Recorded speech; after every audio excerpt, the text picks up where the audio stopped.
দেখো প্রসাদ চলে এসছে। আমাদের প্রসাদ হচ্ছে পান্তা ভাত। পান্তা ভাতই হচ্ছে প্রসাদ, বুঝলে তো? আমাদের এই অনুষ্ঠানের নিয়ম আছে, পান্তা খেতে হয়। দাও দাও দাও, অল্প দাও, অল্প অল্প অল্প দাও, অল্প দাও। আর কটা দিয়ে যাও, আর কটা দিয়ে যাও, আর কটা দিয়ে যাও। আরে চলে যাবে ব্যাংকটা, চলে যাবে, থাক। দেখো আমাদের পান্তা প্রসাদ তরকারি আসছে, ডাল, আর আগের দিন রান্না করে রেখে দেয়। অতিরিক্ত ঠান্ডা পড়েছে বলে ভাতটা ভালোই আছে। হ্যাঁ লঙ্কা দেবে, লঙ্কা দেয়, লঙ্কা দেয়।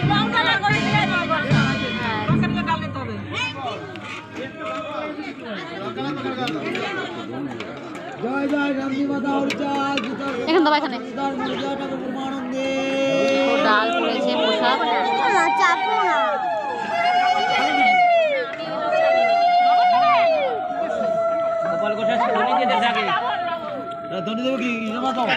টাটা বন্ধু।